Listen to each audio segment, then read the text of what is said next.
Bismillahirrahmanirrahim. Assalamualaikum warahmatullahi wabarakatuh. Alhamdulillahirabbil alamin wassalatu wassalamu ala asrofil anbiya'i wal mursalin wa ala alihi washabihi ajmain, amma ba'd. Yang kami hormati Bapak Kepala SMK Satya Praja III Pemalang, Bapak Slamet Budi Raharjo.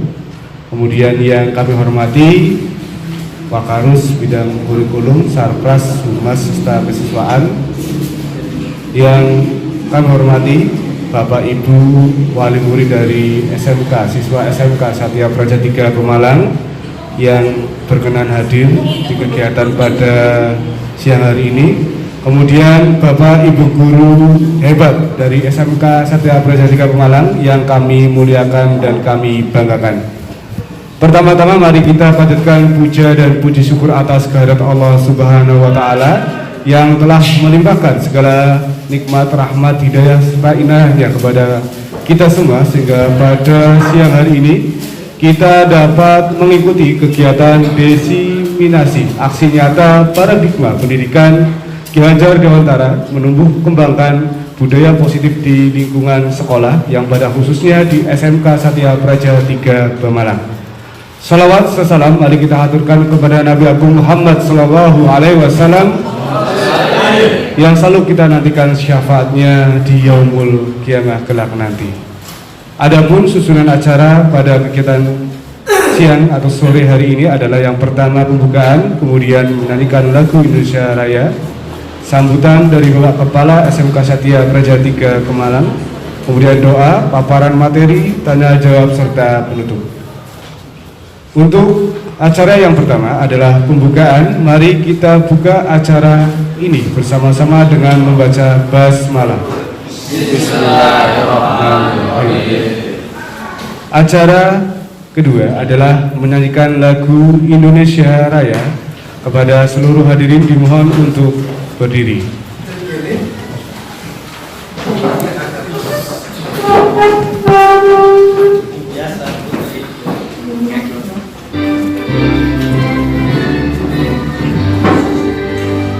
Indonesia tanah airku, tanah tumpah darahku. Di sanalah aku berdiri, jadi pandu ibuku. Indonesia kebangsaanku, bangsa dan tanah airku. Marilah kita berseru, Indonesia bersatu. Hiduplah anakku, hiduplah negeriku, bangsaku, rakyatku semuanya. Bangunlah jiwanya, bangunlah badannya untuk Indonesia Raya. Indonesia Raya, merdeka, merdeka, tanahku, negeriku yang ku cinta. Indonesia Raya, merdeka, merdeka, hiduplah Indonesia Raya. Indonesia Raya, merdeka, merdeka, tanahku, negeriku yang ku cinta. Indonesia Raya, merdeka, merdeka, hiduplah Indonesia Raya. Hadirin dipersilakan duduk kembali.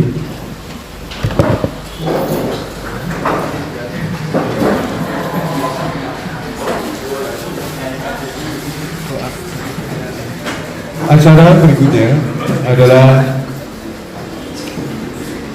sambutan dari Bapak Kepala SMK Satya Praja III Pemalang kepada Bapak Slamet Budi Raharjo SPD. Kami persilakan.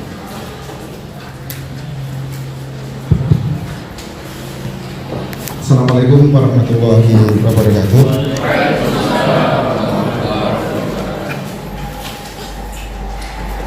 Bismillah, walhamdulillah, Wassalatu wassalamu ala Rasulillah Sayyidina Muhammad bin Abdillah wa ala alihi wa sahbihi wa man walah la nabiyya ba'dah. Asyhadu an la ilaha illallah wa asyhadu anna Muhammadan abduhu wa rasuluh. Allahumma shalli ala Muhammad wa ala ali Sayyidina Muhammad, amma ba'd. Yang terhormat para wakil kepala sekolah, Wakil Kepala Sekolah Bidang Kurikulum Bapak Dwi Chandra SPD ST, Wakarus Keswaan Bapak Taufik Agus Salim SPD, Wakarus Humas Bapak Diego Agni Kotra SPD, serta Wakarus Sapras Bapak Slamet Budianto SPD. Yang saya hormati Kepala Tata Usaha Bapak Polis Dwi Arahmat MTKOM. Tak lupa para Kapolri baik TKRO Bapak Amin Mukhron ST, TPSM Bapak Mulyo Maulana ST, serta AKL Bapak Denny Wahyu SPD,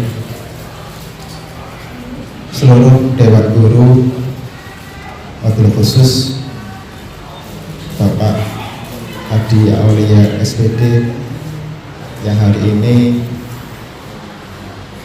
mengadakan acara tentang kegiatan calon guru penggerak, serta tak lupa seluruh karyawan-karyawati beserta staf tata usaha di SMK Satya Praja 3 Pemalang. Yang pertama, malah kita senantiasa bersyukur kepada Allah Subhanahu wa Ta'ala dengan mengucap Alhamdulillahirabbil alamin. Pada siang hari ini, tepatnya hari Jumat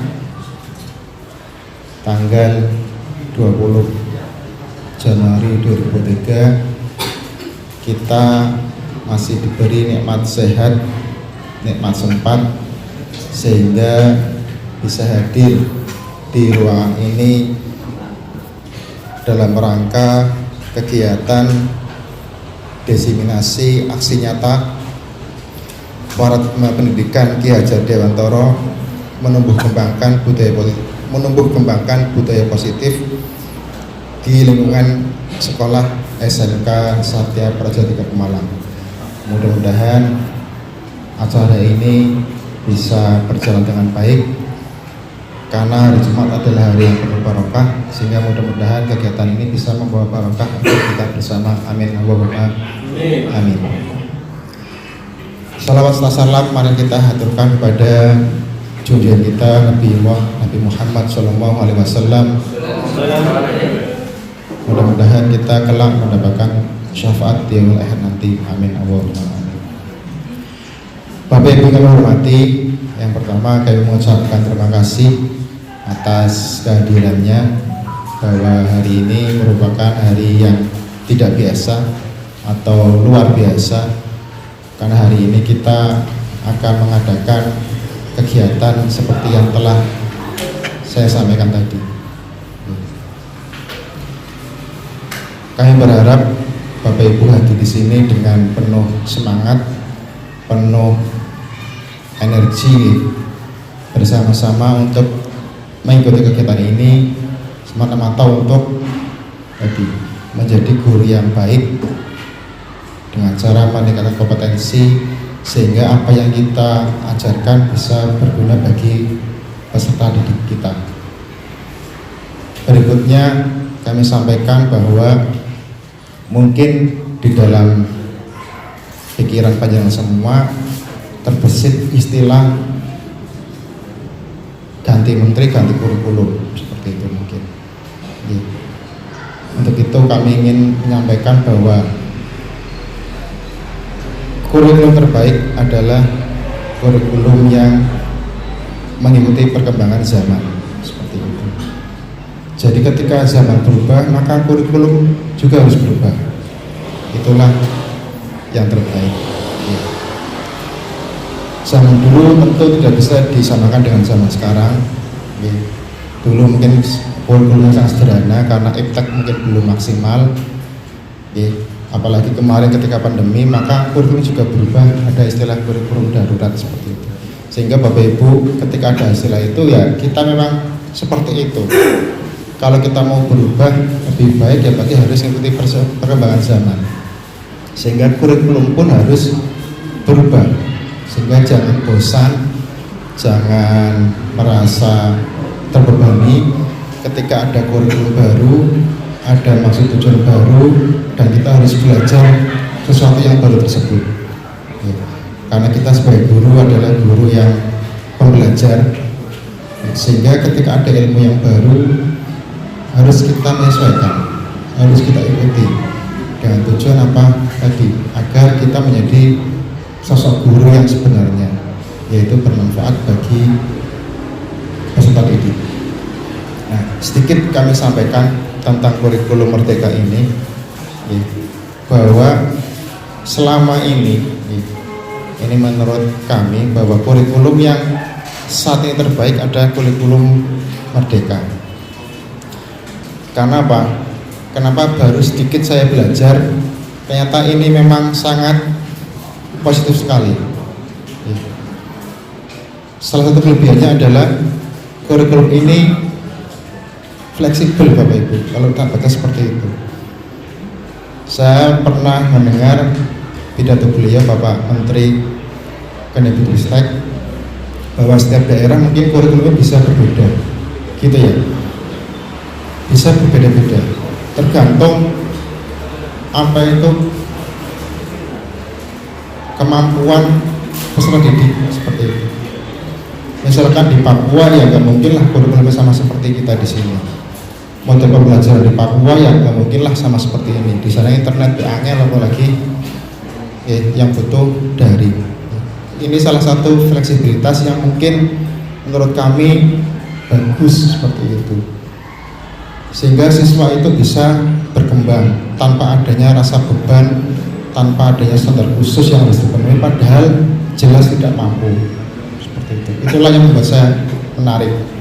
Karena kalau saya lihat dari kurikulum sebelumnya, ya harus seperti ini pakemnya. Nah, kurikulum ini berbeda Bapak Ibu. Jadi mungkin saja walaupun pelajarannya sama, model setiap kelas bisa beda-beda. Ketika anak mungkin seperti ini, pasnya model seperti ini. Kalau ada anak seperti itu, modelnya bisa berubah. Itulah yang menurut kami fleksibilitas itu merupakan keunggulan dari kurikulum Merdeka ini. Itu yang pertama. Yang kedua, kurikulum ini berpusat pada anak seperti itu. Jadi mungkin saya anggap selama ini kita terlalu memaksakan anak. Anak butuh apa kita ngajari apa. Anak mampu apa kita mengujinya dengan di luar kemampuan seperti itu. Inilah merupakan salah satu mungkin alasan kami kenapa kurikulum ini sangat baik untuk kita, sehingga kami harap lewat momen ini pada Pak Adi Aulia selaku CGP ya Pak, calon guru penggerak, di mana CGP ini adalah produk dari kurikulum Merdeka. Apa yang telah diserap ketika pelatihan, ketika lokakarya, ketika macam-macam, tolong ditularkan kepada kami yang di sini Pak. Sehingga kami harap walaupun hanya satu saja guru yang mengikuti CGP, teman-teman yang lain walaupun nggak ikut bisa menyerap ilmunya seperti itu.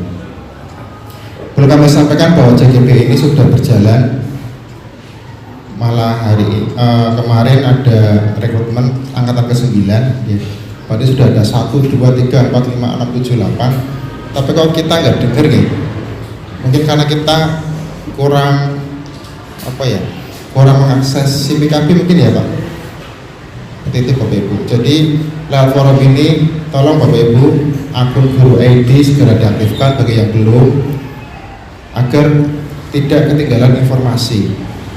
Kenapa? Karena ternyata informasi ini sudah lama, tapi karena tadi kita kurang bisa mengakses internet ataupun jarang mengakses akun belajar kita, sehingga kita ketinggalan informasi.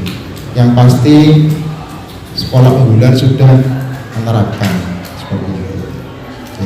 Sehingga kami minta Bapak Ibu yang menghormati, terutama yang ngajar kelas 10 karena sudah menggunakan Guru Merdeka, dan gak ada salahnya Bapak Ibu guru yang ngajar kelas 11-12 karena insya Allah kurikulum ini akan berkelanjutan, sehingga tahun depan ketika kelas 11 sudah IKM, panjenengan sudah ya mengetahui lah sedikit ataupun banyak, yang penting sudah kenal, jadi tidak merasa baru ataupun merasa nggak kenal. Nah, mulai sekarang kita kenalkan. Itu Bapak Ibu yang perlu kami sampaikan.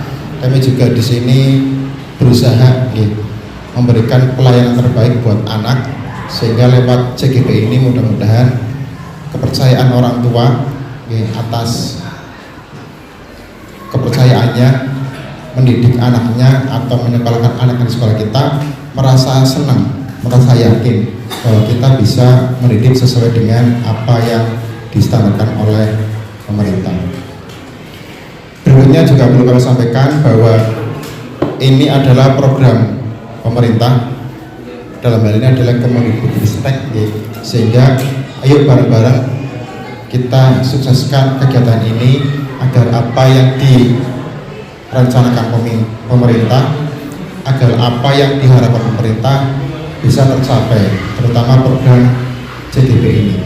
Insya Allah Bapak Ibu, jika kita mau belajar, mau beradaptasi dengan lingkungan baru, mau belajar sesuatu yang baru, insya Allah kita nggak akan ketinggalan zaman dan kita akan tetap eksis seperti itu. Itu Bapak Ibu yang kami sampaikan. Yang terakhir kami mohon maaf karena mungkin pelaksanaannya di siang hari karena mungkin padatnya kegiatan sehingga terpaksa kami laksanakan di siang hari, walaupun saya tahu kadang habis duhur waya-waya ngantuk habis sholat, habis kena air kadang ngantuk, tapi insya Allah niat kita di sini adalah biar tidak merugikan anak. Jadi anak pagi tetap pembelajaran, siangnya bisa kita manfaatkan untuk belajar untuk seluruh dewan guru. Insya Allah Bapak Ibu apa yang kita lakukan jika dengan rasa ikhlas, rasa ingin belajar, mudah-mudahan apa yang kita dapatkan ini bisa bermanfaat baik dunia maupun dan akhirat. Amin Allahumma amin. Terima kasih atas perhatiannya. Sekali lagi tolong Pak Dewalia saya titip teman-teman ini belajar bareng ya Pak. Tidak ada yang menggurui di sini, sama-sama belajar. Pak Dewalia juga sudah menyampaikan, Pak kita sama belajar Pak. Saya tidak ada niat menggurui, sama-sama belajar Bapak Ibu. Saya pun belajar. Sehingga perlu tak sampaikan bahwa karena saya masih punya semangat guru, kemarin saya daftar Pak Bu CGP walaupun dengan waktu yang sangat pendek, karena tak anggap paling daftar paling upload berkas. Ternyata pertanyaannya nyata ngelor ngalor ngidul, jawabannya minimal ada 20 karakter, barang buka kaget. Tapi yang namanya semangat ya mesti dilaksanakan walaupun nanti hasilnya apa, yang penting udah berusaha. Jangan sampai menyerah sebelum berjuang seperti itu. Sehingga kami harap juga sama Bapak Ibu setelah ini sering buka SIM PKB, barangkali ada angkatan ke-10, silakan daftar Bapak Ibu. Jangan punya niat yang lain-lain lah, niatnya sebagai guru juga saja. Masalah rezeki, masalah apa yang lain nomor monitor lah seperti itu. Yang penting jadi guru yang baik aja buat anak, sehingga ilmu kita manfaat, kerja kita juga sebagai ladang ibadah. Mohon maaf apabila ada kata-kata kurang berkenan, barangkali ada kekurangan pada pelaksanaan hari ini, kami juga mohon maaf. Akhirul kalam, assalamualaikum warahmatullahi wabarakatuh.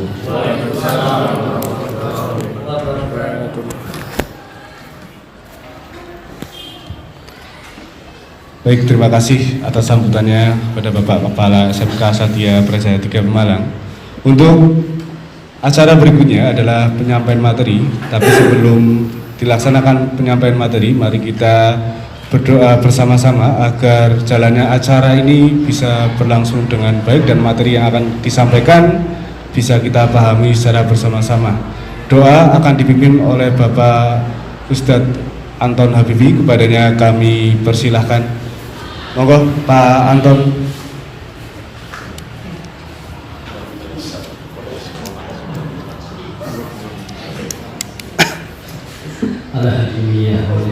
طيبة صالحة إلى حضرة النبي المصطفى محمد رسول الله. الفاتحة. أعوذ بالله من الشيطان الرجيم. بسم الله الرحمن الرحيم. الحمد لله رب العالمين الرحمن الرحيم مالك يوم الدين. إياك نعبد وإياك نستعين اهدنا الصراط المستقيم صراط الذين أنعمت عليهم غير المغضوب عليهم ولا الضالين. Bismillahirrahmanirrahim. Alhamdulillahirabbil alamin. Allahumma shalli wa sallim wa barik ala sayyidina Muhammad fil awwalin wa shalli wa sallim ala sayyidina Muhammad fil akhirin. Alhamdulillahirabbil alamin. Hamdan syakirin hamdan naimin hamdan yuwafi ni'amahu wa yukafi mazidah. Ya Rabbana lakal hamdu kama yanbaghi li jalali wajhika wa 'azimi sultanik. Allahumma shalli ala sayyidina Muhammad. Raditu billahi rabban wa bil islami dina wa bi Muhammadin nabiyya wa rasula. Rabbi zidni ilman nafi'a, zidni ilman nafi'a, zidni ilman nafi'a, warzuqni fahma. Allahumma yassir umurana kullaha wa sahhil umurana kullaha wa la tu'assir alaina. Rabbana arinal haqqa haqqan warzuqna ittiba'ah wa arinal batila batila warzuqna ijtinabah. Rabbana atina fid dunya hasanah wa fil akhirati hasanah wa qina adzabannar. Sallallahu ala sayyidina Muhammad walhamdulillahi rabbil alamin.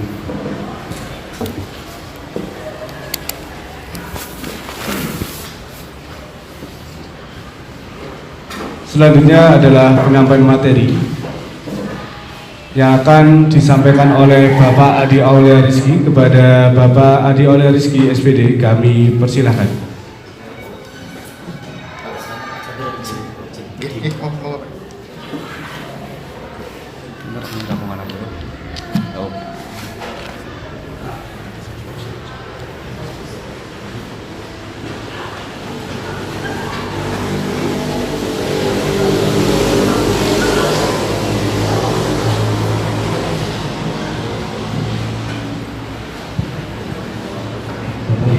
Saya izin berdiri.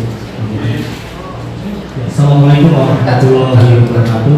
Waalaikumsalam warahmatullahi wabarakatuh. Alhamdulillah wassyukurillah ala quwwata illa billah. Yang saya hormati Bapak Slamet Puji Raharjo selaku Kepala SMK Sadetra Dika Pemalang, Bapak-bapak Waharus, Bapak Chandra Prasetyo, Bapak Slamet Budiharjo, Bapak Taufik Abdul Salim, Bapak Ibu Abdi Badera, kemudian tamu undangan. Di sini ada perwakilan orang tua, wali dari kelas 10 juga saya ucapkan selamat datang dan yang saya banggakan juga. Kemudian teman-teman rekan sejawat yang luar biasa pada siang hari ini, yaitu guru-guru hebat dari SMK Satya Praja di Pemalang. Tepuk tangan semuanya. Guru-guru hebat. Kenapa saya mengatakan guru-guru hebat? Luar biasa karena meskipun capek lelah ya, tapi masih tetap berada di sini demi apa? Demi anak-anak kita, demi kemajuan pendidikan Indonesia.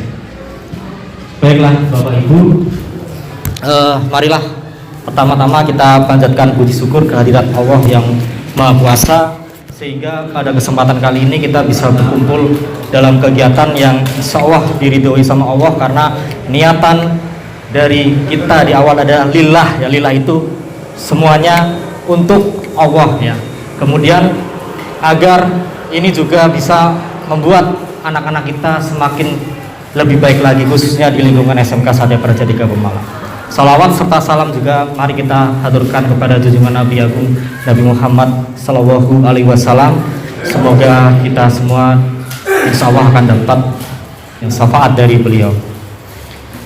Ya Bapak Ibu semuanya ya, ini sepertinya sudah semakin sore dan semakin lelah ya, mungkin ya, capek gitu ya. Saya ada sedikit untuk memberikan semangat ya. Kalau saya bilang semangat siang ya, atau selamat siang, nanti panjenengan semuanya tepuk tangan 2 kali. Ya, paham nggih? Kemudian selamat sore panjenengan 2 kali tepuk tangan. Kalau saya bilang selamat pagi, tepuk tangan terus. Paham semuanya? Bisa ya kira-kira ya? Selamat siang, selamat sore, selamat pagi. Ya. Artinya walaupun sudah siang, sudah sore, semangatnya tetap pagi, selamatnya tetap selamat pagi. Ya, ini artinya menunjukkan bahwa kita selalu bersemangat dalam segala hal. Baiklah Bapak Ibu, kita langsung masuk materi inti, yaitu tentang penerapan budaya positif di lingkungan SMK Satya Praja 3 Pemalang. Jadi sedikit cerita kenapa kok bisa ada kegiatan semacam ini ya. Karena ini atas dasar amanat yang diberikan oleh Kementerian Pendidikan ya, lewat programnya, yaitu program guru penggerak, di mana ada satu materi tentang budaya positif. Itu ada di modul 1.4 yang memang harus diimbaskan kepada seluruh peserta atau seluruh stakeholder yang ada di dalam sekolah. Oleh karena itu, karena saya diberikan amanat, ya apapun itu harus saya kerjakan, ya harus saya berikan ke panjenengan sesuai dengan apa yang saya pahami.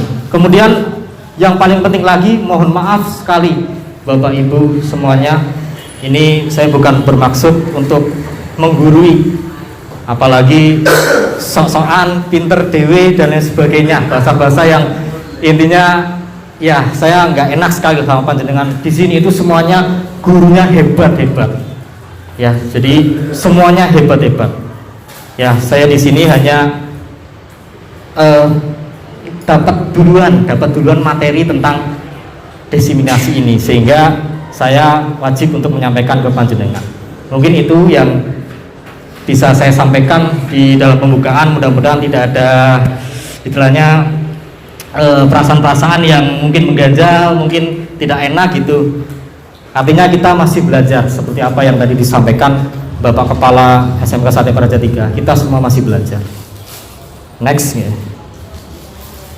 Foto yang di sini adalah Bapak pendidikan kita ya, Bapak Ki Hajar Dewantara, di mana beliau adalah sosok pahlawan nasional yang luar biasa jasanya pada Indonesia, karena dia berjuang bukan dengan tembakan atau mungkin dengan senjata ya, dia berperang menggunakan filosofinya dengan keilmuannya, sehingga alhamdulillah kita saat ini bisa merasakan pendidikan lewat beliau. Taman Siswa ya tahun 1962 itu dibentuk ya, sehingga semua bisa mengenyam pendidikan yang sama. Itulah segelintir jasa beliau. Jadi tujuan pendidikan menurut Ki Hajar Dewantara adalah menuntun segala kekuatan kodrat yang ada pada anak-anak itu agar mereka sebagai manusia dan sebagai anggota masyarakat dapat mencapai keselamatan dan kebahagiaan setinggi-tingginya. Ya. Jadi kodrat di sini itu maksudnya ada kodrat alam dan kodrat zaman. Kodrat alam tentunya ini berhubungan dengan secara geologi atau secara alamnya anak tersebut itu dilahirkan. Jadi tidak bisa anak itu disamakan, misalkan anak, mohon maaf ini anak pantai dengan anak gunung itu disamakan pendidikannya, itu nggak bisa. Mereka punya karakternya masing-masing karena dilahirkan dengan geografis yang berbeda. Tentunya dengan karakter itu yang mendorong kurikulum Merdeka ini dibentuk. Kemudian yang kedua ada kodrat zaman ya, tadi kodrat alam, sekarang kodrat zaman. Kodrat zaman itu berarti kita nggak boleh menuntut anak ya, menuntut anak sesuai pada zamannya kita. Misal kita selalu berpedoman biyen yang kayak kie, saya kok bocah kayak kie, ya memang itu zamannya Bapak Ibu. Jadi nggak bisa kita menuntut. Bisanya kita hanya menuntun ya, menuntun ke arah yang lebih baik. Jadi mohon maaf sekali ini memang kita nggak bisa membedakan seperti itu atau menyamaratakan lah bahwa anak sekarang kudu melu yang zaman biyen yang disabeti, aku di kasari sama orang tua biar bisa sekolah, nggak bisa. Ya ini zaman sekarang ya, zaman serba IT, serba canggih, semua serba terbuka. Kemudian anak juga mengikuti perkembangan zaman lewat handphonenya masing-masing ya, sehingga kita nggak bisa istilahnya memaksakan anak nggak boleh main HP, padahal kita sendiri seringnya main HP. Betul nggak seperti itu nggak? Tujuan pendidikan kita ini salah satu tujuan yang ingin dicapai oleh pendidikan Indonesia, yaitu tentang profil pelajar Pancasila yang ada 6 ya, dimensinya ada 6. Yang pertama, beriman bertakwa kepada Tuhan Yang Maha Esa dan berakhlak mulia. Yang kedua, mandiri. Ketiga, bernalar kritis. Keempat, kebinakaan global. Kelima, bergotong royong. Yang keenam, kreatif. Jadi tujuan ini yang akan kita capai Bapak Ibu. Insya Allah mudah-mudahan kita bisa mencapai ke arah situ. Beriman ya otomatis sesuai agama dan kepercayaan masing-masing, mereka bisa beriman menjadi anak-anak yang taat terhadap agama, mandiri, selalu memecahkan masalahnya sendiri. Tidak boleh kita dalam arti ikut-ikutan menuntut terus, setiap ada permasalahan kita tuntut anak-anak ya, sehingga mereka nggak berkembang, nggak bisa berpikir secara mandiri. Kemudian bernalar kritis, selalu menggunakan pemikirannya untuk memecahkan sebuah masalah dengan tepat ya, tidak asal-asalan. Kebinekaan global, jadi karena di Indonesia saat ini ya begitu pesat perkembangan, terutama perkembangan IT teknologi ya, sehingga anak itu perlu memilah-milah teknologi yang baik, yang kira-kira bisa masuk ke dalam atau tidak. Nah, ini peran orang tua dan guru juga sangat penting sekali untuk menyaring atau menuntun siswa agar tidak kehilangan arah. Kemudian gotong royong dalam hal kebaikan ya, ini sudah jelas. Kemudian kreatif, nah, jadi selalu memberikan ide-ide kreatifnya. Kemudian ini ada istilah dari Ki Hajar Dewantara juga, ini juga sangat menarik sekali ya, karena menurut Ki Hajar Dewantara pendidikan diibaratkan petani. Siswa adalah benih padi yang siap tumbuh. Seorang petani yang menanam benih padi hanya dapat menuntun tumbuhnya padi, memberinya pupuk dan air, menghalaunya dari gangguan hama maupun gulma, dan sebagainya. Namun sekeras apapun usaha petani tersebut untuk menumbuhkan benih-benih padi tadi, tidak dapat menggantikan padi tersebut menjadi tanaman lain. Padi yang ditanam tiada mungkin bisa tumbuh menjadi jagung, kacang, dan tanaman lainnya. Demikian halnya dengan pendidikan, walaupun hanya dapat menuntun, akan tetapi faedah manfaatnya sangatlah besar bagi tumbuh kembang para siswa dalam kehidupan. Jadi di sini kita diibaratkan petaninya, siswa itu benih padi. Apa yang kita tanam, benih padi itu akan tumbuh sesuai dengan tanaman itu. Sebenarnya siswa itu sudah dikodratkan untuk tumbuh secara alamiah.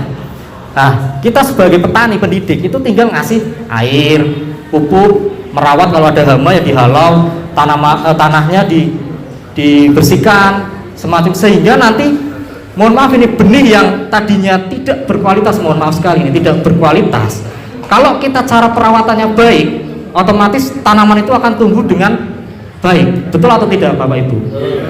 Iya. Jadi tidak mempengaruhi kualitas, yang mempengaruhi itu nanti prosesnya, proses tumbuhnya dia di tangan siapa benih padi ini bisa tumbuh dengan baik. Paham gak Bapak Ibu semuanya? Ya, lanjut ya. Guru sebagai pamong. Dalam proses menuntun, anak diberi kebebasan, namun pendidik sebagai pamong dalam memberi tuntunan dan arahan agar anak tidak kehilangan arah dan membahayakan dirinya. Seorang pamong dapat memberikan tuntunan agar anak dapat menemukan kemerdekaannya dalam belajar, tidak menggunakan hukuman, melainkan ngemong. Dengan demikian, sebagai seorang pendidik perlu memahami arti bahwa pendidikan anak sejatinya melihat kodrat diri anak sesuai dengan kodrat alam dan kodrat zaman. Tadi sudah saya jelaskan kodrat alamnya itu apa, kodrat zamannya itu apa. Di sini mungkin yang akan saya garis bawahi ini tentang pamong atau ngemong ya. Kalau saya sih punya ibarat sendiri ya. Ngemong ini coba bayangkan Bapak Ibu semuanya. Kita disuruh dulu ya, zaman dulu kalau kita kecil gitu ya, atau mungkin sudah dewasa lah, disuruh ngomong ponakane, disuruh ngomong adine, kejogeri tolong dimong, atau mungkin saat ini kita ngomong anaknya kita sendiri. Apakah ketika kita ngomong mereka kemudian dia melakukan kesalahan kemudian kita ngajar gitu, diojar gitu, kira-kira diajar atau enggak? Atau mungkin Jokowi itu sih cuma dikandani kayak gitu. otomatis gak akan mungkin kita mengajar dia kan, atau memberikan kekerasan kepada dia. Nah, ini yang dinamakan ngemong atau pamong ya. Lah, ini nanti diterapkan di dalam kurikulum Merdeka. Jadi kita harus ngemong, menjadi pamong dari anak-anak kita. Berarti kalau ning anak sing salah aja diajar, Pak. Iya, saya katakan iya. Ya. Nanti ada materi berikutnya. Kenapa saya bilang iya? Kenapa kalau salah kok nggak dihukum? Kenapa kalau salah nggak diganyami? Kenapa nggak boleh? Ini nanti ada teorinya di sini. Lanjut nggih? Oke, lanjut. Di sini pembelajaran yang mencerminkan filosofi Ki Hajar Dewantara. Berpusat pada murid, tadi Pak Kepala Sekolah sudah menjelaskan ya, berpusat pada murid. Ya, kita manut Bapak Ibu, manut kepada murid, dia biar menemukan caranya masing-masing, bagaimana caranya belajar menurut mereka sesuai bakat dan minatnya. Fokus pada proses bukan hasil, sesuai kodrat alam dan kodrat zaman, sudah tidak bertentangan pada nilai-nilai kemanusiaan, pembangunan budi pekerti. Next, apa yang harus kita ubah? Jadi mindset kita tentang pendidikan, menguatkan semangat perubahan. Jadi di sini saya juga punya, sebenarnya bukan beban, tapi ada dari dalam diri saya itu, saya pengen memberikan semangat kepada Bapak Ibu semua bahwa tahun 2023 ini kita harus sama-sama sekarang mengencangkan ikat pinggang kita berubah. Ini harapan dari Mas Menteri gitu ya, Pak Menteri Nadiem Makarim. Jadi kita harus berubah. Kapan lagi kalau nggak sekarang? Kemudian melakukan pembelajaran yang bermakna dan menyenangkan sesuai kodrat alam dan kodrat zaman. Memahami bahwa guru bukan hanya mentransfer ilmu pengetahuan, tetapi juga nilai-nilai luhur pembentukan karakter. Yang terakhir, mewujudkan profil pelajar Pancasila. Nah, ini kebutuhan dasar manusia. Jadi setiap manusia itu punya kebutuhannya masing-masing, terutama dalam hal yang paling mendasar. Makanya di pendidikan guru penggerak ini saya selalu diberi masukan, kemudian diberi materi tentang bagaimana cara penanganan siswa atau penanganan anak. Jangan melihat kesalahan anak, karena seseorang melakukan sesuatu, apapun itu pasti ada alasannya. Gak mungkin orang melakukan sesuatu itu gak ada alasannya, pasti ada alasannya. Ini kaitan dengan kebutuhan dasar manusia. Berarti orang bocah terlambat, pasti itu ada alasannya. Nah, yang dicari itu apa? Dia kebutuhan dasar apa yang belum dipenuhinya. Ini ada 5 kebutuhan dasar manusia. Yang pertama, bertahan hidup. Yang kedua, kesenangan. Yang ketiga, penguasaan, kebebasan, kasih sayang, dan monggo Bapak Ibu semua kita merefleksikan diri ya. Sudah sejauh mana kita melayani para siswa-siswa kita? Apakah sudah sesuai apa yang sudah diamanati oleh kementerian, yaitu tentang ini kebutuhan dasar manusia ini? Ya, ada bertahan hidup. Berarti anak bocah, ada anak yang datangnya terlambat, mungkin saja dia kebutuhan dasarnya yang untuk bertahan hidupnya itu tidak terpenuhi. Gomangan pe angel, kasaran bahasa Pemalangnya seperti itu ya. Gomangan pe angel.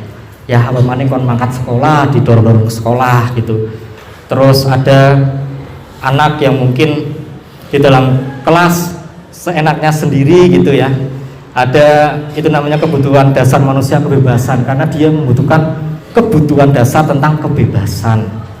Ada tentang kebutuhan dasar manusia, penguasaan. Jadi dia itu di komunitasnya pengen diakui gitu, dihargai, dianggap, bahasa Pemalangnya itu dianggap.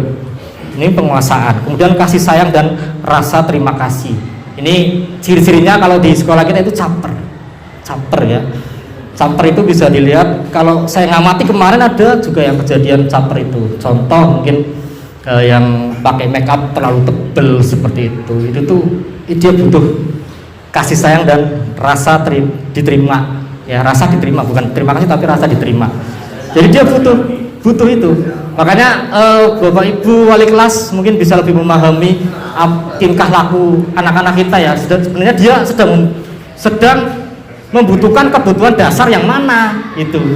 Saya juga pernah ngobrol dengan orang tua siswa itu, Bu, ini putrane jenengan kalau diajar itu tidur gitu, naruh kepalanya di meja. Coba Bu, saya pesan seperti itu sama, coba ditanya, diselidiki kenapa dia seperti itu gitu. Barangkali ada salah satu dari 5 kebutuhan dasar manusia ini tidak terpenuhinya. Ini ada contoh kasus. Jadi Ibu Ambar, guru wali kelas 2A di SD Pelita, sedang bingung menghadapi ulah salah satu murid di kelasnya, namanya Doni.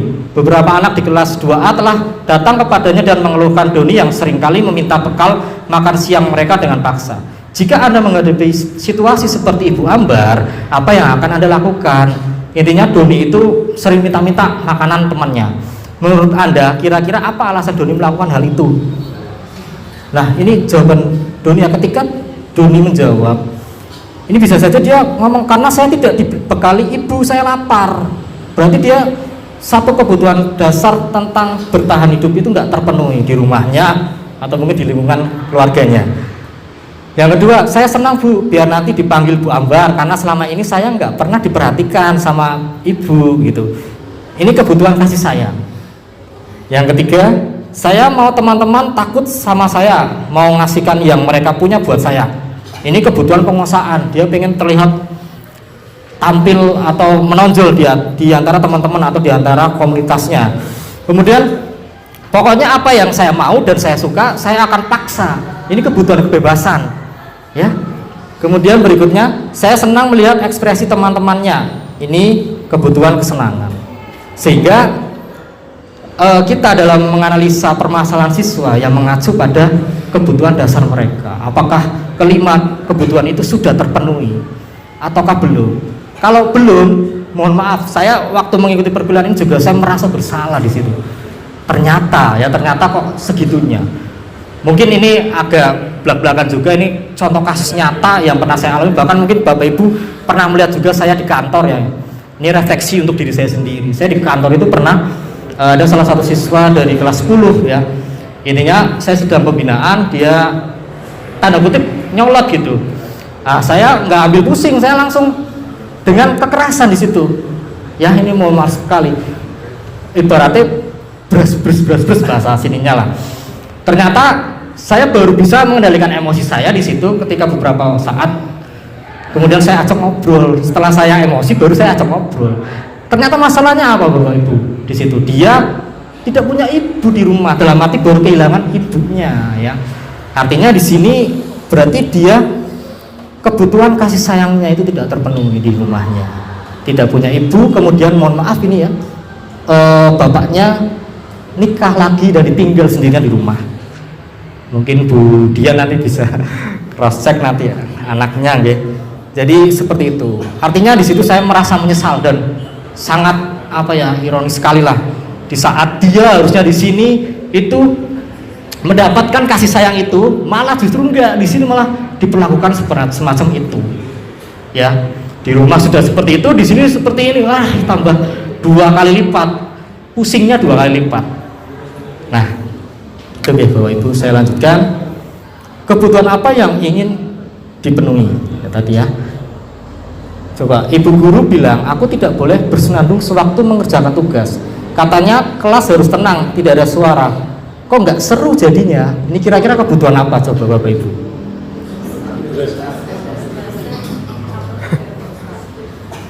Penguasaan. Kebebasan, oke. Oke, 100 untuk Pak Diego dan Bu Nelly. Artinya berarti dari tadi tidak ngantuk, nggih, matur nuwun. Yang kedua, ibu guru tidak menyapaku hari ini, padahal aku pakai jepit rambut baru. Ya, ini mungkin ini untuk kalangan TK dan SD ya. Kalau kita mungkin eyeshadow-nya baru, atau mungkin lipstiknya merah merona gitu ya. Ini kira-kira apa? Kok nggak disapa sih aku? Padahal udah kayak gitu. Oke, kasih sayang, kita cek ya. Kasih sayang, betul sekali. Tepuk tangan untuk Bu Nelly ya. Kemudian aku bosen, masa belajarnya cuma gitu-gitu aja, dengerin ibu guru aja. Ini apa ini? Kebutuhan apa kira-kira? Coba Pak Slamet. Kira-kira apa Pak Slamet?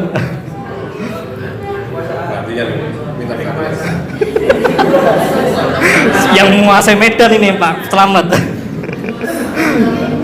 Coba kita buka ya. Kesenangan ya.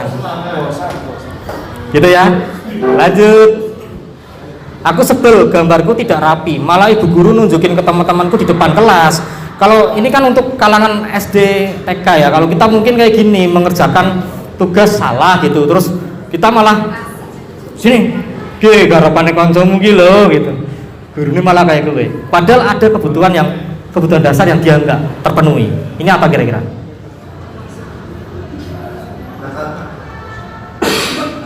Penguasaan ya, ingin diakui gitu. Ngecenan bahasa sininya ya. Jadi secara tidak langsung apa yang mereka lakukan dilandasi oleh kebutuhan dasar mereka yang tidak terpenuhi. Mulai dari sini saya insya Allah Bapak Ibu semua berkeyakinan jika ada anak yang tidak mengerjakan tugas, suka mengganggu teman, mungkin ada kebutuhan dasar yang belum atau tidak terpenuhi.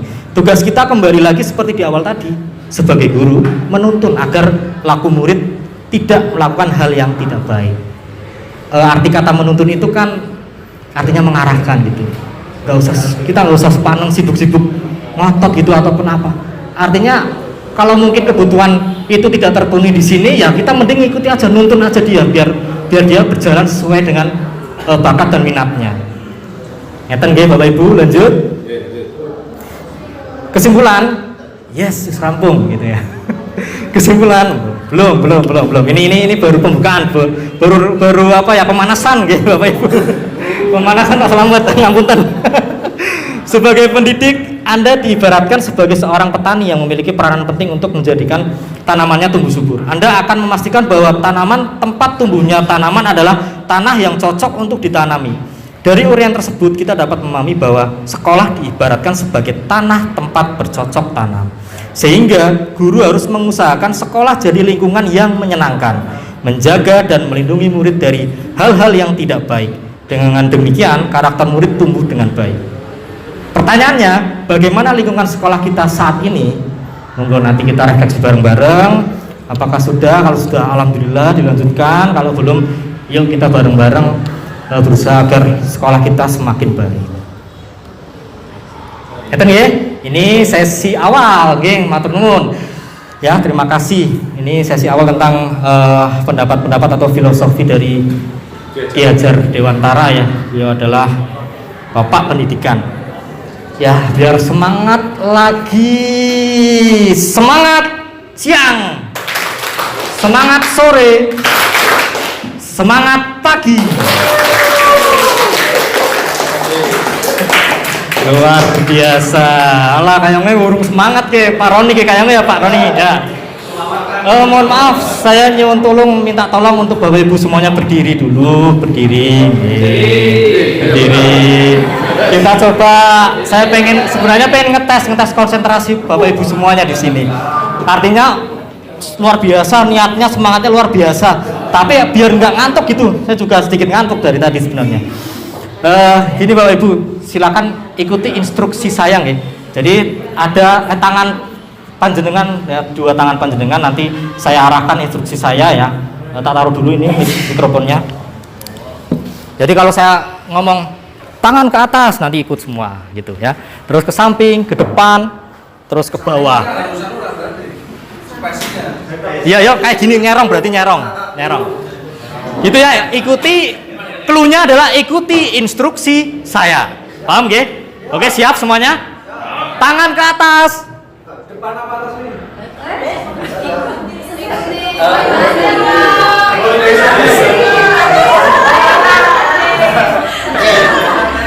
Semangat. Instruksi saya. Bukan pakai gerakan tangan, bukan. Siap? Tangan ke samping. Oke, siap. Tangan ke atas. Siap. Tangan ke bawah.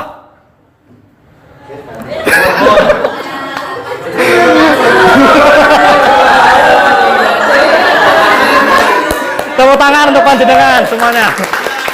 Bisa duduk kembali, silakan. Oke, matur nuwun. Matur nuwun Bapak Ibu ya. Artinya semangatnya harus terus dan fokusnya harus terus ya. Oke, kita lanjut ke slide berikutnya. Di sini melatih konsentrasi ya. Tadi saya juga menerapkan di anak-anak juga kayak gitu. Apalagi yang baru bangun tidur itu Sebastian tuh, tangi langsung kayak orang jelas. Tadi saya menerapkan di foto 6 ya. Ya memang Bu, dalam arti pendidikan kurikulum yang terbaru itu mengharuskan kita sebagai guru itu selalu dalam pembelajaran itu selalu menyenangkan. Harus ada game-game yang seru, menyenangkan sehingga anak itu yaitu tidak jenuh gitu. Itu harapan dari kementerian seperti itu. Oke, saya lanjutkan. Ayo lanjutkan ya. Semangat, masih hari Jumat. Nah, mari kita refleksi pemahaman kita tentang budaya positif. Bareng-bareng ya Bu ya. Sebagai seorang pendidik atau pimpinan sekolah ya, bagaimana Anda dapat menciptakan suasana positif di lingkungan Anda selama ini? Bagaimana penerapan disiplin saat ini di sekolah Anda? Apakah sudah diterapkan dengan efektif? Bila belum, apa yang menurut Anda masih perlu diperbaiki dan dikembangkan? Bagaimana lingkungan sekolah kita saat ini? Jadi sekarang saya pengen Bapak Ibu semuanya bermain sejenak ya. Jadi itu gambar apa sih kepalan tangan? Kepalan tangan di mana di dalamnya itu ada sesuatu yang sangat berharga dalam hidup panjenengan. Sehingga kanan kiri panjenengan ini nanti saya juga nyuruh kanan kiri panjenengan untuk membukanya. Sebelahnya pun sama, dia juga menggenggam. Jadi sama-sama ingin mencoba membuka genggaman itu. Ada yang menawarkan hadiah, terbuka engkau terkei mobil Lamborghini misalkan. Ada yang menawarkan sesuatu gitu. Ya, intinya ada yang memaksa juga biar sampai panjenengan membuka kepalan tangan tersebut. Kira-kira apakah Anda membuka kepalan tangan Anda? Kemudian kira-kira akan dibuka enggak Bu? Apa alasan Anda? Kalau itu di dalamnya itu sangat berharga sekali.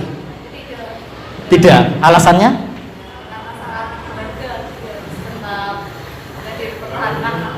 Oh gitu. Karena berharga apapun itu tak pertahankan. Baik. Apakah Anda menutup kepalan tangan Anda? Mengapa? Apa alasan Anda tetap menutup? Jadi mungkin kalau saya tanya satu-satu mungkin akan ada jawaban yang berbeda-beda. Coba saya pengen tahu jawaban yang berbeda. Kalau yang membuka itu apa? Pengen tahu coba, ada nggak di sini kalau yang membuka?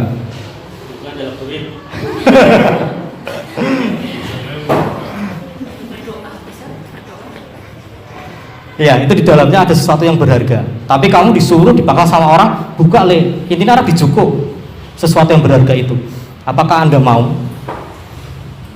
Ya, saya lanjutkan. Dalam kegiatan ini sesungguhnya siapa yang memegang kendali atau kontrol untuk membuka atau menutup kepalan tangan ini? Siapa kira-kira Bapak Ibu? Sing duwe kendali kontrolnya di mana? Iya, jawabannya adalah kita sendiri yang memegang kontrol atas kepalan tangan kita. Apakah kita membuka atau menutup kepalan tangan kita itu tergantung pada diri kita masing-masing sesuai dengan kebutuhan dasar kita.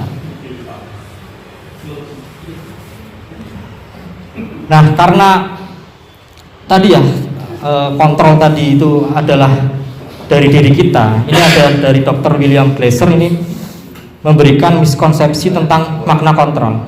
Jadi ada suatu kesalahpahaman antara makna kontrol. Yang pertama, ilusi guru mengontrol murid. Pada dasarnya kita tidak dapat memaksa murid untuk berbuat sesuatu jikalau murid tersebut memilih untuk tidak melakukannya. Ingat nggih Bapak Ibu, jangan pernah memaksa kalau murid itu tidak mau. Walaupun tampaknya guru sedang mengontrol perilaku murid, hal demikian terjadi karena murid sedang mengizinkan dirinya dikontrol oleh pihak luar, bukan dirinya tapi dari luar. Saat itu bentuk kontrol guru menjadi kebutuhan dasar yang dipilih murid tersebut. Teori kontrol menyatakan bahwa semua perilaku memiliki tujuan, bahkan terhadap perilaku yang tidak disukai. Jadi ini teori kontrol dari Dr. William Glasser itu seperti itu. Nggak bisa kita kontrol murid. Kemudian Yang kedua, ilusi bahwa semua penguatan positif efektif dan bermanfaat. Jadi kadang kita ada pengaruh-pengaruh, bujukan, pengaruh ya. Penguatan positif atau bujukan adalah bentuk-bentuk kontrol. Segala usaha untuk mempengaruhi murid agar mengulangi suatu perilaku tertentu. Ya, jadi kadang ya bahasa kayak ini doktrin gitu ya, doktrin gitu. Kemudian mengulangi suatu perilaku tertentu adalah suatu usaha untuk mengontrol murid tersebut dalam jangka waktu tertentu. Kemungkinan murid tersebut akan menyadarinya dan mencoba untuk menolak bujukan kita, atau bisa jadi murid tersebut menjadi tergantung pada pendapat sang guru untuk berusaha. Ya, jadi dalam guru ini siapa guru ini ya gitu. Karena sudah dikuatkan di doktrin sama guru tersebut, dia manut karena ada doktrinan itu, tidak dalam dirinya sendiri gitu. Kemudian ilusi bahwa kritik dan membuat orang merasa bersalah dapat menguatkan karakter. Jadi menggunakan kritik dan rasa bersalah untuk mengontrol murid menuju pada identitas gagal. Jadi nanti murid itu akan selalu merasa salah gitu. Karena dari kritikan kita, mereka belajar untuk merasa buruk tentang diri mereka. Mereka mengembangkan dialog diri yang negatif. Kadangkala sulit bagi guru untuk mengidentifikasi bahwa mereka sedang melakukan perilaku ini. Karena seringkali guru cukup menggunakan suara halus untuk menyampaikan pesan negatif. Ya bahasanya nangkene iki ngasaki gitu ya, digasaki gitu. Ya. Jadi ngasaki bocah gitu. Kemudian ilusi bahwa orang dewasa memiliki hak untuk memaksa. Banyak orang dewasa yang percaya bahwa mereka memiliki tanggung jawab untuk membuat murid-murid berbuat hal-hal tertentu. Apapun yang dilakukan dapat diterima selama ada sebuah kemajuan berdasarkan sebuah pengukuran kinerja. Pada saat itu pula orang dewasa akan menyadari bahwa perilaku memaksa tidak akan efektif untuk jangka waktu panjang dan sebuah hubungan permusuhan akan terbentuk. Ya, dengan cara memaksa-paksaan itu akan efektif itu pada jangka yang pendek. Kalau untuk kesadaran ke depan gitu nggak akan mungkin bisa, bahkan mungkin akan terjadi permusuhan. Nah, di sini ada perubahan stimulus respon menjadi teori kontrol. Yang harus kita terapkan saat ini adalah teori kontrol ini. Jadi realitas atau kebutuhan kita sama, itu stimulus respon, ya. Tapi pada teori kontrol, realitas kebutuhan kita berbeda-beda. Ya, berbeda antara satu dan lain, itu berbeda. Stimulus responnya semua orang melihat hal yang sama. Setiap orang memiliki gambaran yang berbeda. Jadi masing-masing siswa dari sekolah kita ini itu punya pandangan yang berbeda-beda, gambaran yang berbeda. Perilaku buruk dilihat sebagai suatu kesalahan. Semua perilaku memiliki tujuan, itu teori kontrolnya. Orang lain bisa mengontrol saya, hanya Anda yang bisa mengontrol diri Anda. Ya, jadi kita harus berubah, paradigmanya udah dirubah. Hanya saya yang bisa mengontrol diri saya. Itu. Ya. Paham ya? Kayak tambah ngantuk. Ya, manajer ngantuk ya, aku ada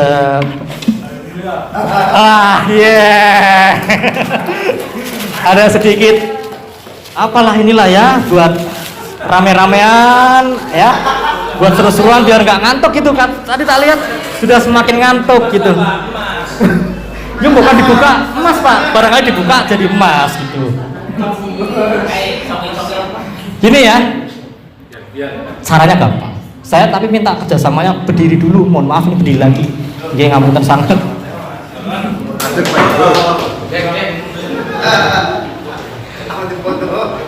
Ya, Bapak Ibu semuanya tahu ya, brand iklan yang menampilkan itu ada 3 hewan. Ada hewan sapi, hewan beruang, dan hewan apa Pak? Naga Pak? Iya. Itu brand apa?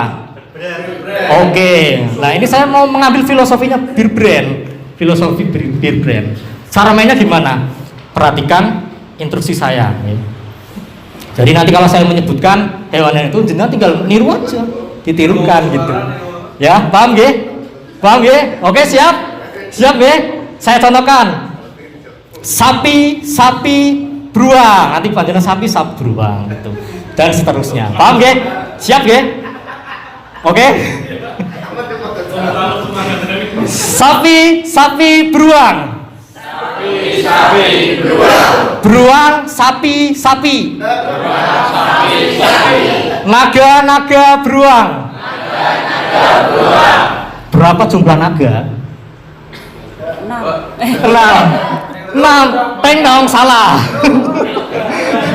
Yo, ulangi lagi ya. Beruang beruang sapi. Sapi beruang beruang. Naga sapi. Sapinya berapa Pak Diego? 3. Salah.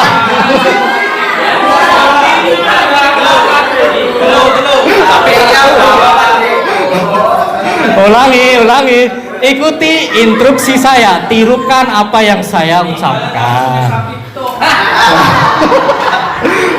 Tirukan apa yang saya ucapkan ya. Jadi instruksinya kan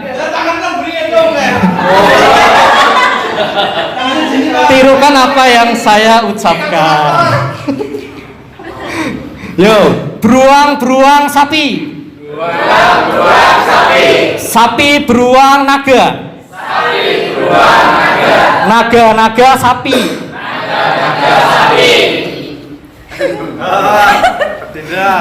Parani, berapa jumlah naga? 3. Teng dong, salah lagi. Yo, siap ya.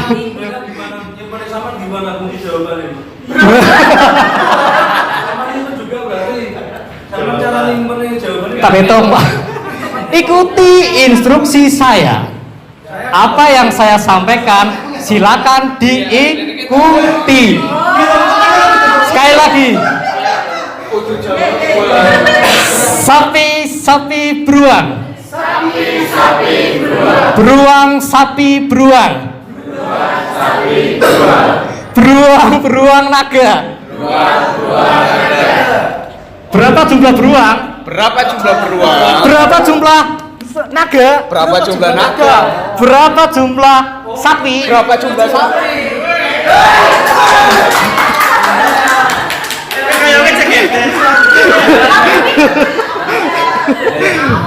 Selamat buat Pak Taufik. Ya, tepuk tangan.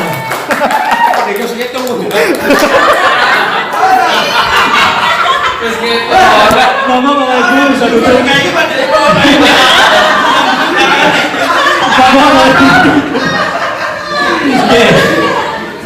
Sambil siang sore kan.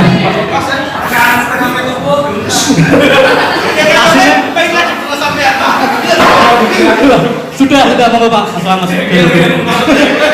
Gimana mau ditunjuk ya Pak? Tenang Pak, masih ada 2 Pak. Oke, ini biar konsen aja lah ya. Jadi seperti itu. Makna disiplin itu apa? Ini dari bahasa Latin itu artinya belajar. Disiplin dari diri membuat orang menggali potensinya menuju sebuah tujuan apa yang dihargai. Namun dalam budaya kita, jadi makna kata disiplin telah berubah menjadi sesuatu yang dilakukan seseorang pada orang lain untuk mendapatkan kepatuhan. Jadi kalau anak-anak sini dianggapnya patuh sama kita, Mas Jokowi, artinya dia disiplin. Nah itu pemahaman yang kurang ya. Jadi bukan seperti itu maksudnya. Kemudian bagaimana cara kita membuat murid kita disiplin? Siapa yang bisa mendisiplinkan murid? Apakah guru, kepala sekolah, orang tua, atau murid itu sendiri? Jawabannya tentang teori kontrol tadi. Iya. Jadi murid itu sendiri, betul sekali. Disiplin identik dengan tata tertib, teratur dan kepatuhan pada peraturan. Disiplin sering dihubungkan dengan hukuman. Kalau tidak disiplin maka dia akan mendapatkan hukuman. Kita sering beranggapan bahwa murid yang disiplin akan mau belajar. Belajar disiplin positif tidak harus selalu dengan hukuman, justru itu adalah alternatif terakhir dan bila perlu tidak digunakan sama sekali. Dalam budaya kita makna kata disiplin dimaknai menjadi sesuatu yang dilakukan seseorang pada orang lain untuk mendapatkan kepatuhan.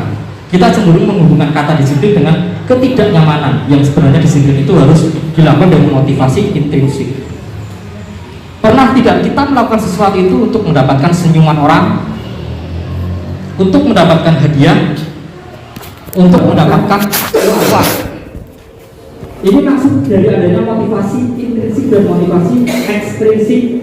Jadi kalau itu ada sesuatu di luar dari diri kita, itu namanya motivasi ekstrinsik. Ya, karena apa? Karena takut dengan hukuman, karena ketika ingin hadiah seperti tadi ya, terus dikasih apa biar dapat senyuman dari orang gitu, itu namanya ekstrim, bukan dari dirinya sendiri. Ketika kita menerapkan peraturan, anak itu patuh pada aturan kita pasti bilang dia disiplin. Tapi kita tidak tahu motivasi yang dia lakukan itu berawal dari dia sendiri atau eksternalnya, yaitu dari hukuman, mendapatkan hadiah. Faktor eksternal jadi dia melakukan bukan dari kesadaran dia sendiri. Di sini ada motivasi perilaku manusia. Untuk menghindari ketidaknyamanan atau hukuman, apa yang akan terjadi apabila saya tidak melakukannya? Yang kedua, untuk mendapatkan imbalan dari orang lain atau institusi, apa yang akan saya dapatkan apabila saya melakukan? Untuk menghargai diri sendiri, saya akan menjadi orang yang seperti apa bila saya melakukan. Dari ketiga ini otomatis nomor berapa yang akan kita pilih? Saya akan menjadi orang yang seperti apa bila saya melakukannya. Di sini syarat murid merdeka. Di mana ada kemerdekaan, di situ harus ada disiplin yang kuat. Artinya ini tidak hanya terlepas dari perintah, tapi juga cakap buat memerintah diri sendiri. Ya, ini menurut IAJ Dewantara seperti itu. Bapak Ibu, setuju atau tidak? Hukuman dapat mendisiplinkan anak. Setuju atau tidak? Setuju? Setuju Pak Atam. Setuju mendisiplinkan anak dalam jangka sementara. Betul sekali Pak Atam. Ya. Jadi bisa efektif, tapi itu hanya sementara. Pemberian hukuman dengan hal positif seperti membaca atau membersihkan halaman sekolah dapat meningkatkan disiplin anak. Setuju Bapak? Saya sadar. Ya, betul sekali ya Pak Asmin. Pemberian hukuman dengan hal positif seperti membaca atau membersihkan halaman sekolah dapat meningkatkan disiplin anak. Tergantung dari diri dia sendiri, kontrol dirinya. Ya. Memberi penghargaan dapat meningkatkan motivasi belajar anak. Setuju? Memberi penghargaan dapat meningkatkan. Mari kita bedah bareng-bareng. Dihukum dengan penghargaan. Ya, penghargaan maupun hukuman adalah cara-cara mengontrol perilaku seseorang yang menghancurkan potensi untuk pembelajaran yang sesungguhnya. Ini menurut Alfikon itu seperti itu. Ya, artinya sama-sama penghargaan atau hukuman itu sama. Ini cara-cara mengontrol perilaku. Jadi eksternal, tadi yang saya sampaikan eksternal, jadi kita bukan begini. Tidak akan memberi penghargaan yang nilainya sama dengan menghukum seseorang. Makanya istilahnya dihukum dengan penghargaan. Oleh penghargaan itu malah dihukum sih mas juga ini itu sama-sama. Penghargaan dan hukum sama-sama. Mari kita bedah lagi. Jadi dihukum oleh penghargaan ini memang efektif dalam jangka pendek. Dalam jangka panjang siswa akan kehilangan motivasi dari dalam. Ya. Yang kedua, penghargaan tidak efektif.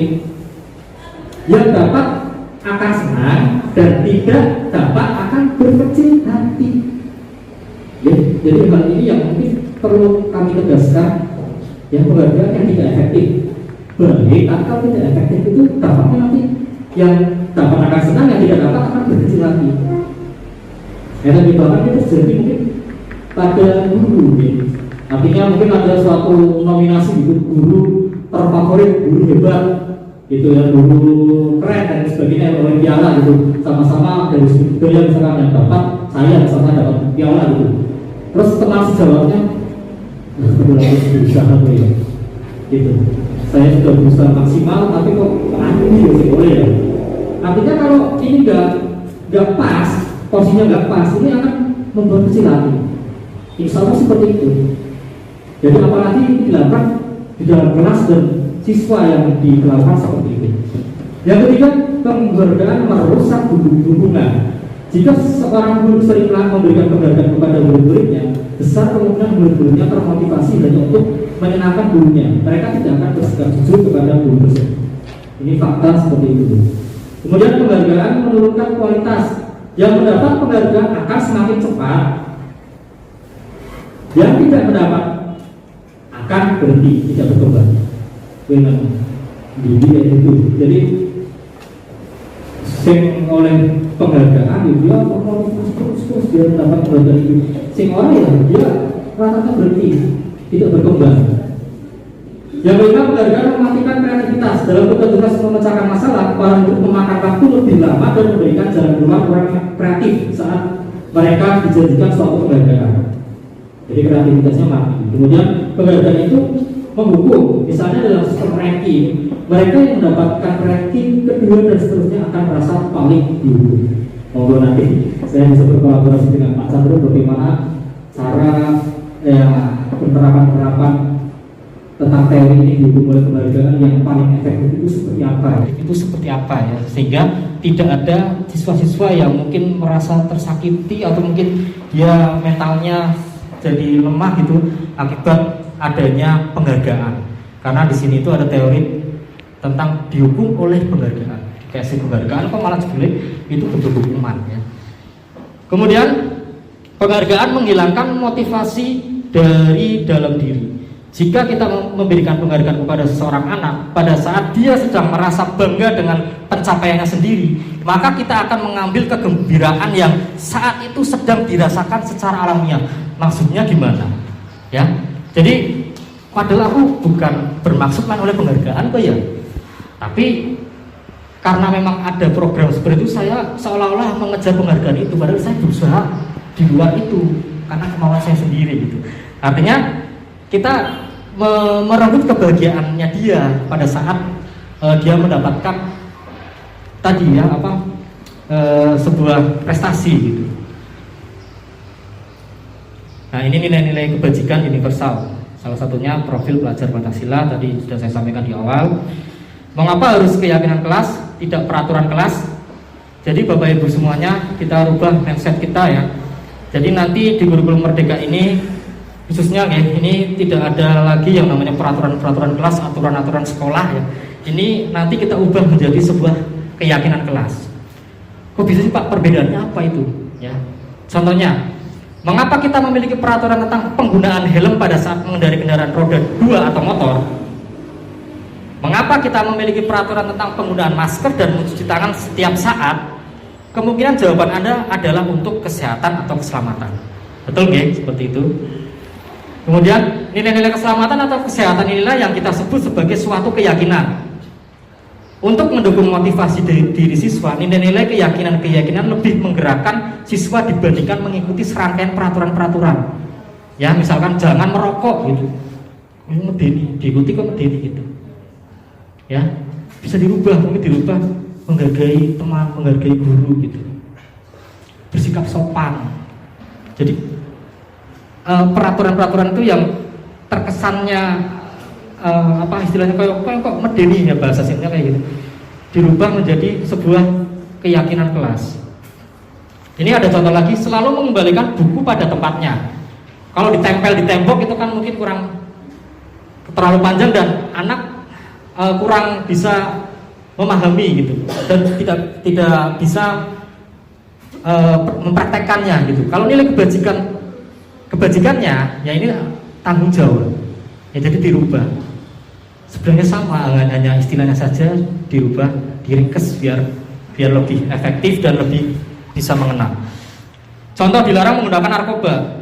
Diyakini narkoba merusak kesehatan, jadi peraturan itu berubah menjadi keyakinan kelas. Ya, jadi dilarang menggunakan narkoba gitu, bahasanya kan terlalu itu ya, kurang efektif gitu menurut teori seperti itu.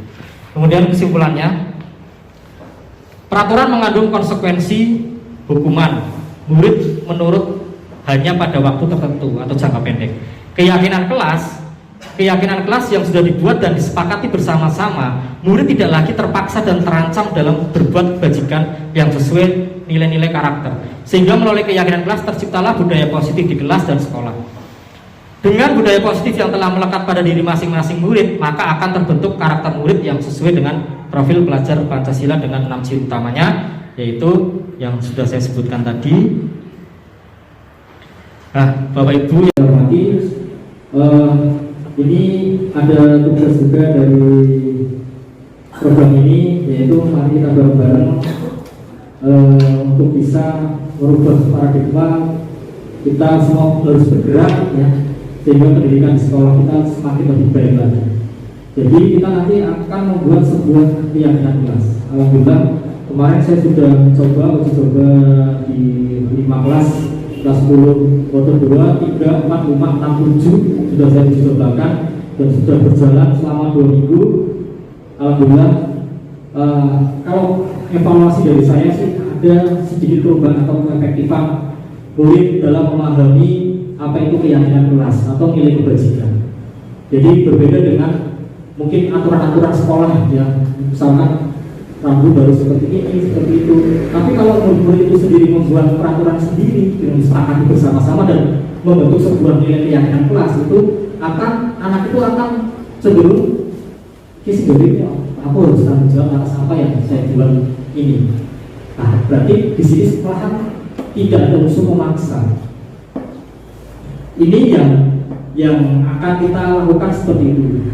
Yang sudah saya lakukan dan saya harap nanti Bapak Ibu wali kelas khususnya bisa mengimbaskannya ke kelasnya masing-masing, membentuk sebuah keyakinan kelas atau nilai kebajikan yang disepakati bareng-bareng apa aja. Jadi bukan ini aturan Pak Adi dulu, orang itu gondrong, orang itu merokok, orang itu buang sampah.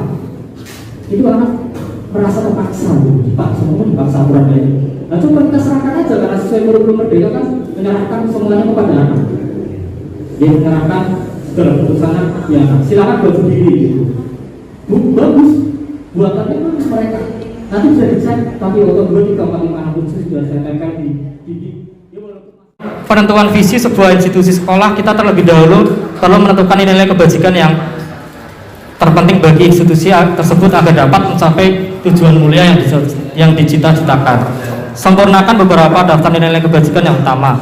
Buatlah poster keyakinan sekolah atau kelas Anda. Di sini keyakinan kelas bersifat lebih abstrak daripada peraturan yang lebih rinci dan konkret. Keyakinan kelas berupa pernyataan-pernyataan universal. Pernyataan keyakinan kelas senantiasa dibuat dalam bentuk positif. Keyakinan kelas hendaknya tidak terlalu banyak sehingga mudah diingat dan dipahami oleh semua warga kelas. Keyakinan kelas sebaiknya sesuatu yang dapat diterapkan di lingkungan tersebut.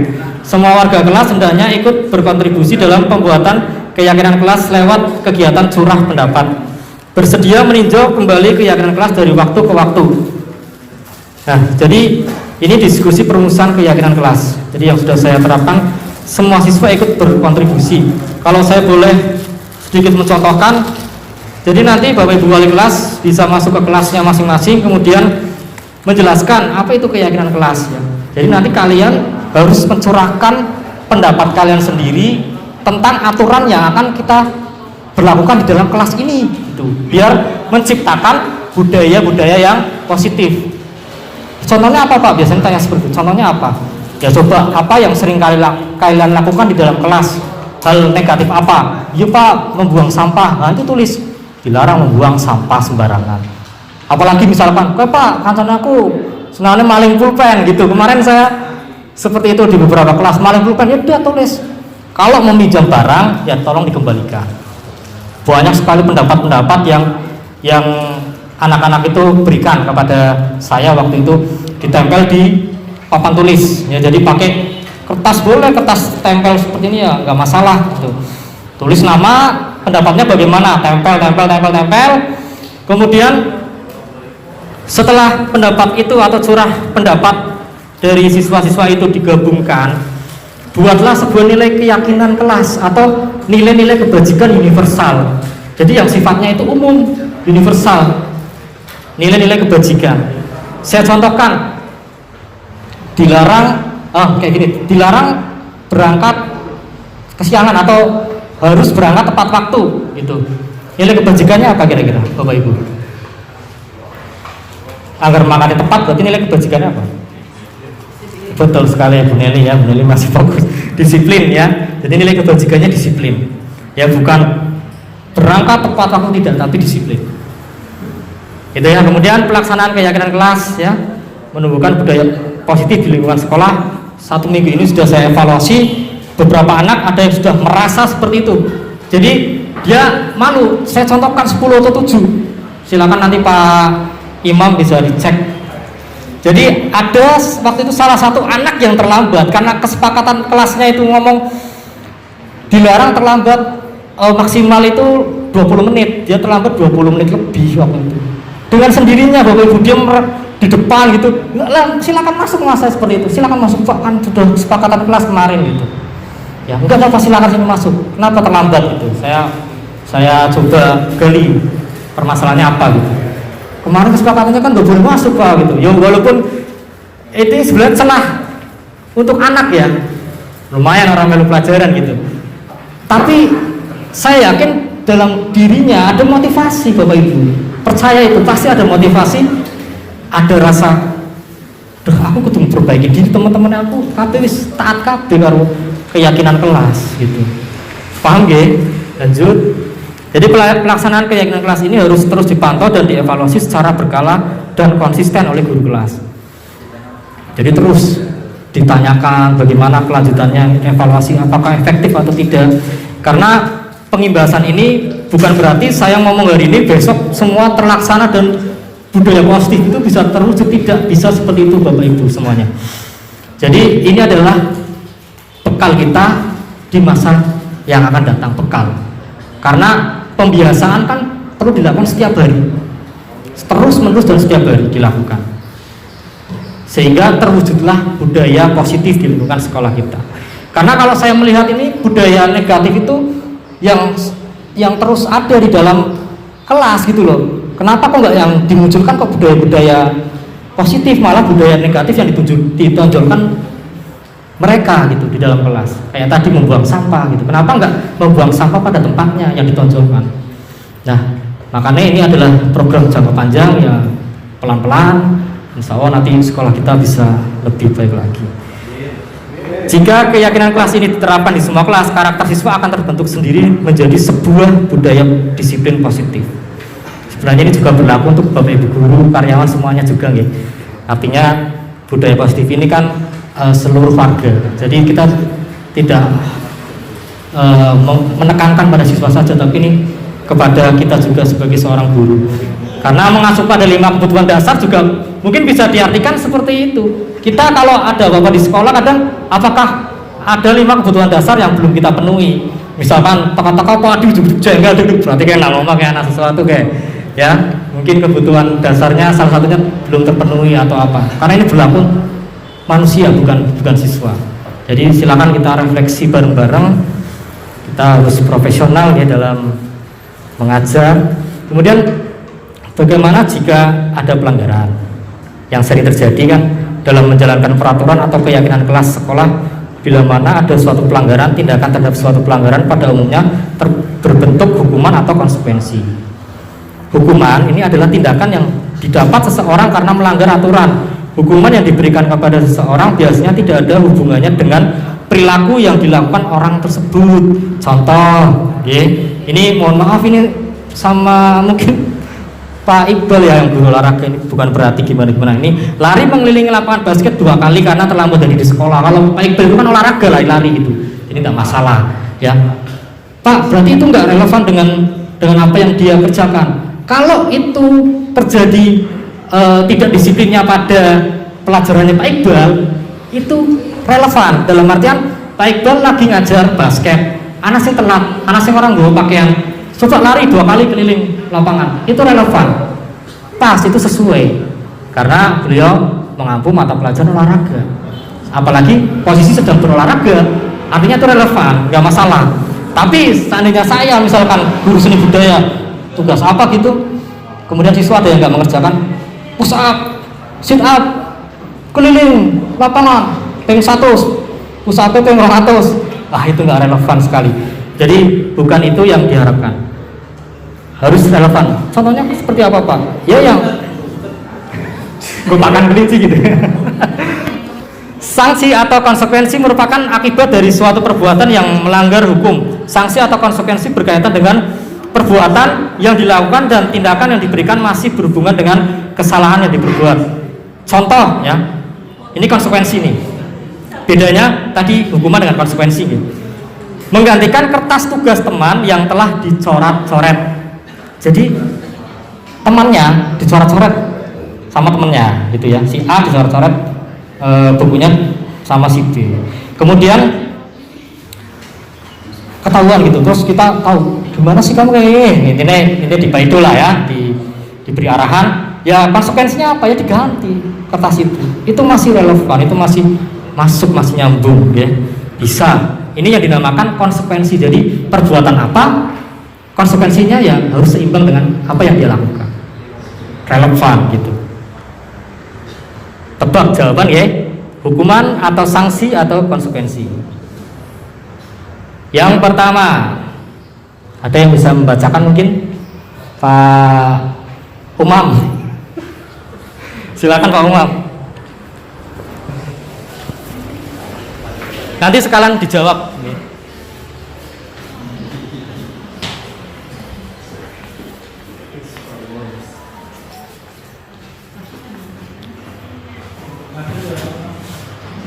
Berdiri nggak apa-apa?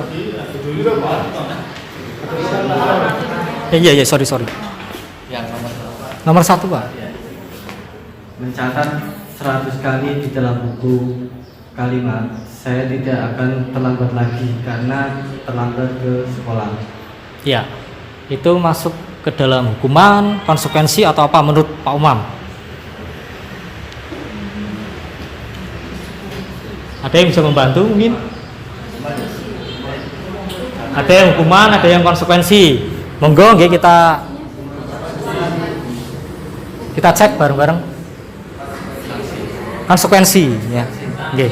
Berarti artinya kalau panjenengan menghukum dengan bukan hukum, memberikan konsekuensi seperti itu masih relevan, enggak masalah untuk siswa kita yang datangnya terlambat. Kemudian yang kedua bisa dilempar ke yang lain. Pak Tinggar. Kecilikan tambah cake ya. Murid diminta untuk push up 15 kali karena tidak menggunakan masker ke sekolah. Hukuman. Oke, cek ya. Iya, betul sekali. Monggo, Bu Lina, yang ketiga. Membersihkan coretan yang dibuatnya di meja tulis. Konsekuensi. Oke. Ya, konsekuensi betul sekali. Silakan bisa bergilir ke belakang. Bu Osi.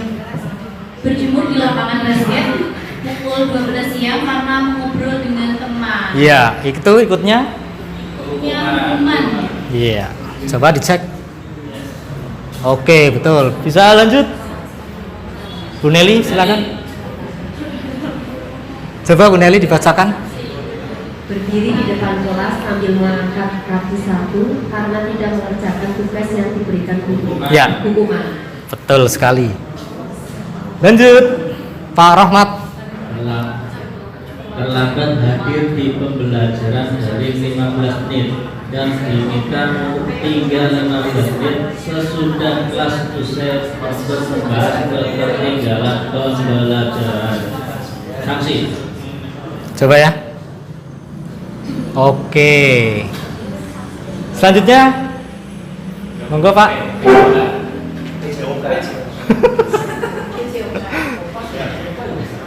Sama 8 saya semua saja.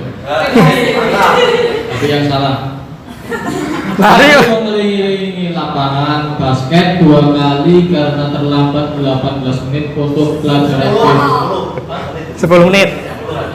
10 menit untuk pelajaran PJOK. Hukuman. Hukuman. Relevan. Oke, yang berikutnya silakan. Membersihkan WC sekolah karena mematahkan pensil kawannya. Hukuman. Oke. Lagi-lagi Pak. Oke. Iyanya Pak.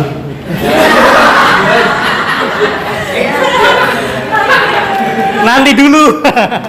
Nanti dulu.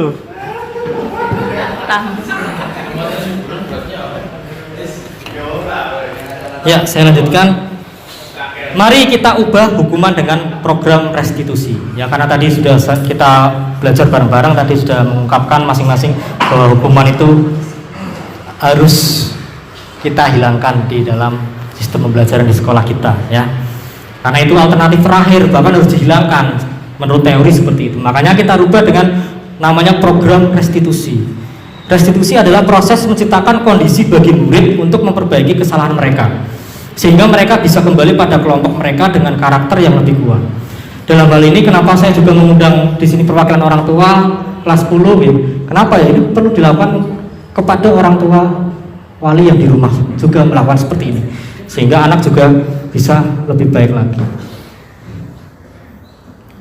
Jadi di sini ada 5 posisi kontrol. Kita sebagai seorang guru pendidik atau orang tua di rumah ini sebenarnya punya 5 posisi kontrol, yaitu penghukum, teman, pembuat merasa bersalah, pemantau, dan manajer. Coba refleksikan bareng-bareng Bapak Ibu, kita ada di posisi mana yang sudah selama ini kita lakukan kepada siswa-siswa kita atau kepada anak-anak kita yang ada di rumah. Ya, kita apakah sebagai penghukum mengherdik, menunjuk hukuman fisik maupun verbal, atau pembuat merasa bersalah? Pada posisi ini biasanya guru akan bersuara lebih lembut, memelas. Teman, guru pada posisi ini tidak akan menyakiti murid, namun akan tetap berupaya mengontrol murid melalui persuasi. Pemantau, guru menjadi pemantau atau pengawas. Manajer, guru berbuat sesuatu bersama dengan murid, mempersilahkan murid, mempertanggungjawabkan perilakunya, kemudian mendukung murid agar dapat menemukan solusi atas permasalahannya sendiri. Jadi hal yang ingin saya capai, mudah-mudahan kita semua nanti akan ada di posisi manajer tadi. Nah, ini untuk memperjelas lagi Bapak Ibu semuanya.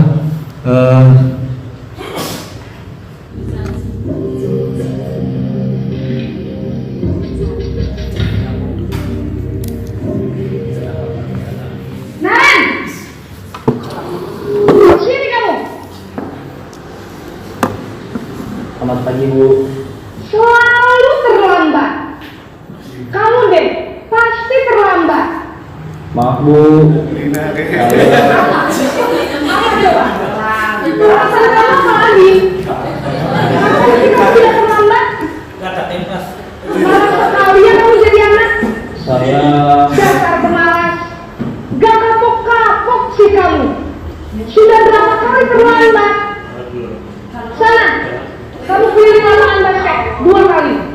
Kenapa saya harus keliling lapangan basket, Bu? Kenapa? Kamu seorang ibu. Berani-beraninya jawab sudah terlambat, masih berani jawab. Tegur bapak kepala sekolah. Sana cepat kelas. Maaf ya, Bu. Maaf sekali. Bu, terima kasih.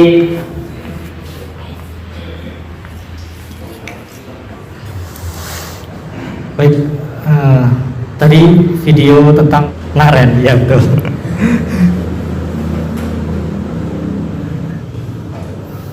Tentang 5 posisi kontrol. Bapak Ibu, tadi saya sudah mengatakan silakan berefleksi diri ya, kira-kira kita sekarang saat ini ada di posisi mana, panjenengan yang memahami sendiri dan coba mulai merubah terus menjadi yang terbaik, yaitu ada di posisi manajer. Nanti tadi sudah dicontohkan bagaimana cara penanganan masalah ketika ada siswa yang terlambat pada posisi manajer.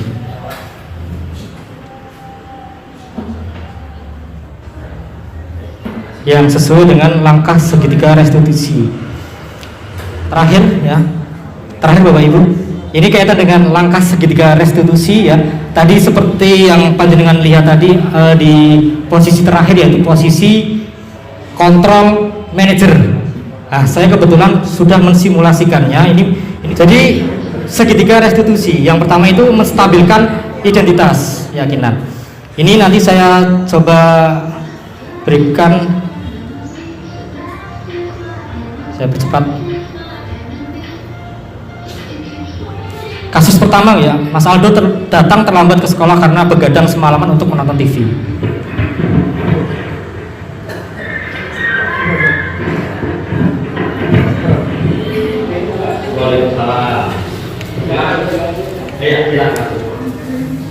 Apakah datang terlambat merupakan suatu kesalahan?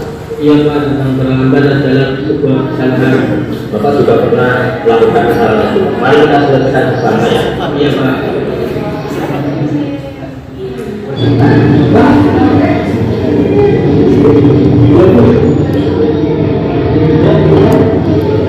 Apakah membuang sampah sembarangan itu sebuah kesalahan? Iya Pak, membuang sampah sembarangan itu adalah kesalahan.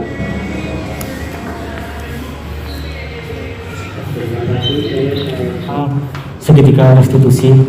Jadi kita selalu berpikir yang positif terhadap apa yang sudah dilakukan anak, karena sesuai dengan teori pun setiap orang melakukan tindakan itu pasti ada alasannya, sehingga kita nggak boleh yang namanya mengejat anak itu selalu salah. Dalam penanganan segitiga restitusi ini, artinya anak tersebut akan merasa stabil dulu. Pertama, kamu tentu punya alasan mengapa melakukan itu. Adakah cara yang lebih efektif untuk mendapatkan apa yang kamu butuhkan? Ini tentang validasi tindakan yang salah. Kemudian menanyakan keyakinan kelas apa yang telah kita sepakati, yang ada di dalam kelas itu, ditempel-tempel itu.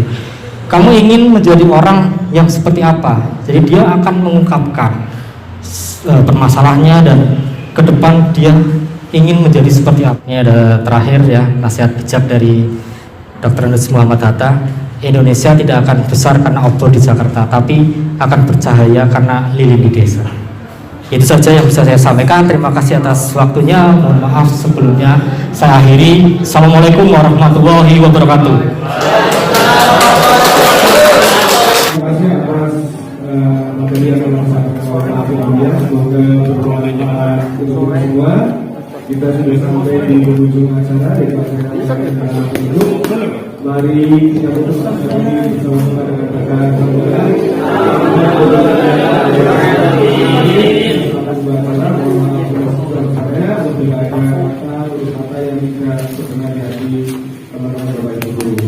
Assalamualaikum warahmatullahi wabarakatuh.